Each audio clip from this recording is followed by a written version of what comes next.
we know that this is, in some aspect, the adventure of our lifetime for the moment we are living it.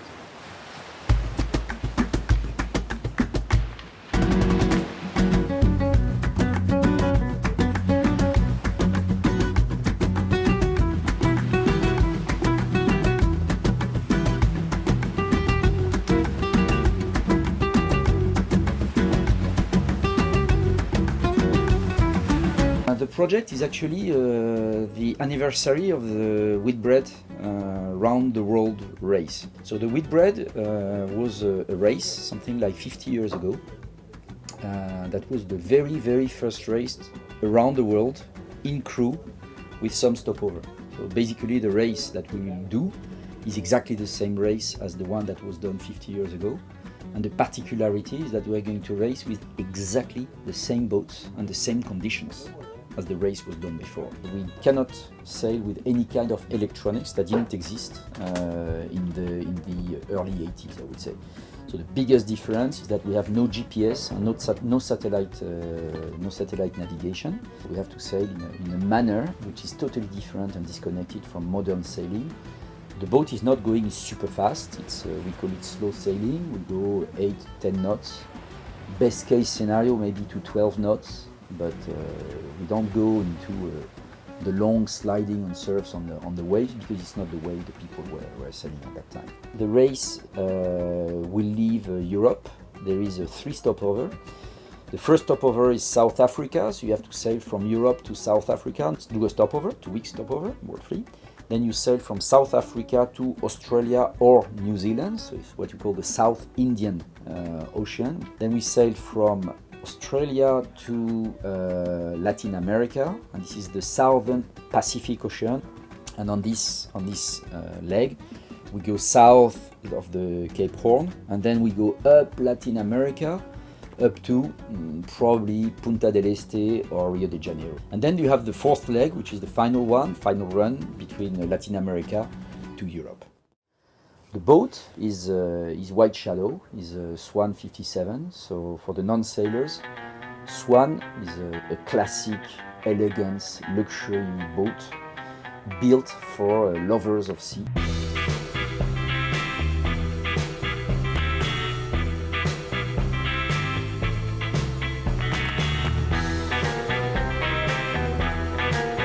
Swan was a car, Swallows would be probably a Rolls-Royce or a Bentley or something like that.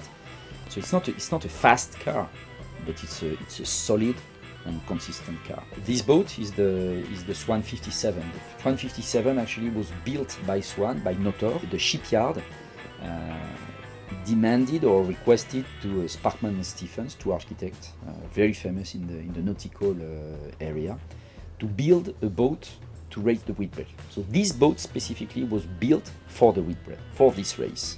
The White Shadow, which is this one specifically, is the 4th one of 43 builds. So it's one of the first that was built by Notor. This boat was built at a period where objects were built to last.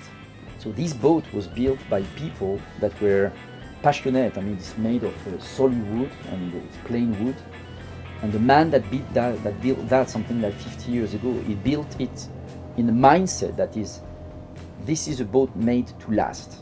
If anything is broken on this boat, it is not replaced, it's repaired. And the level of details on this boat, of everything you can go and everything going into this boat, is looking at it is just saying, wow. Because suddenly you go back to real value of things. Things are not here, and this is the way of slow sailing. Things are not around just to pass and then disappear. Things are here, they exist and they stay, and they remain for a long period of time. We're not really the owners of this boat. We are the guardians for the other generations of sailors. We just refit the boat, made her to live or to be able to sail, and then somebody else can take that boat and sail again and continue to sail for many years, for 50 years or more. And this is something really interesting because it's a concept that is tending to disappear on the planet, and this is something that we are all very keen on.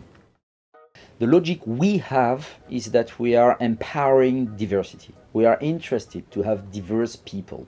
We have people from different, of course, for different nationality, from totally different backgrounds, some private sector invested, some public officers, some artists. And this is where we really believe it is interesting. You make a blend of 12 people with different background, different history. The only thing that is uniting everybody here is the motivation and the objective, because everybody is with the same dream and the same value of sharing, of sailing in a rather romantic manner. Two guys, two members of the team can look at exactly the same situation and see something totally different. And this is the value of it. This is the value of diversity. It makes it so powerful.